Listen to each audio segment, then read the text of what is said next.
امام علی مقام سیدنا امام حسن مجتبی رضی اللہ تعالی، امام قرطبی روایت کرتے ہیں کہ امام حسن مجتبی اس آیت کو اس طرح بھی پڑھتے تھے. ایک قرأت شاذ ہے، اور یہ مفسرین اور اہل علم علم تفسیر والے جانتے ہیں کہ کچھ قراءات شاذہ ہوتی ہیں.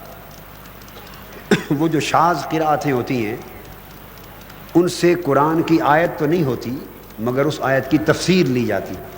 وہ آیت کی تفسیر کے لیے اس کے مفہوم سے فائدہ اٹھانا اور اس کو آیت کی تفسیر کے طور پہ لینا اور مفہوم کو متعین کرنا واجب ہوتا ہے، اور وہ تفسیر کا فائدہ دیتی ہے.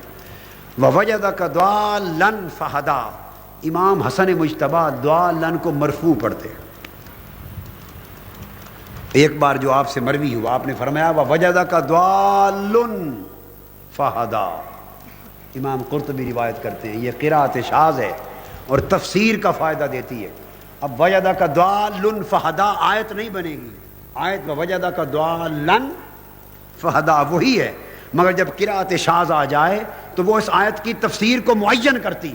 تو جب امام حسن مجتبی نے اس کو ضالٌ پڑھا اور وَوَجَدَكَ ضَالٌ فَهَدَىٰ، تو ضالٌ کو فاعل بنا دیا، ضالٌ کو فاعل بنا دیا اور فرمایا اے حبیب وَوَجَدَكَ ضَالٌ، ضالٌ کو وَجَدَ کا فاعل بنایا. کس کا؟ وَجَدَ کا فاعل بنایا اور فرمایا کہ اے حبیب وَوَجَدَكَ ضَالٌ فَهَدَىٰ، جس بھی گمراہ نے آپ کو پا لیا وہی ہدایت پا گیا. وَوَجَدَكَ ضَالٌ، جس گمراہ نے آپ کے قدموں کو پا لیا. محبوب جس گمراہ نے آپ کا در پا لیا، جس بھی گمراہ نے آپ کا گھر پا لیا، جو گمراہ آپ کی دہلیز تک آ گیا، جو گمراہ آپ کے قدموں تک آ گیا، وَوَجَدَكَ ضَالًّا، گمراہ تب تک گمراہ رہا جب تک آپ کے قدموں میں نہ آ گرا.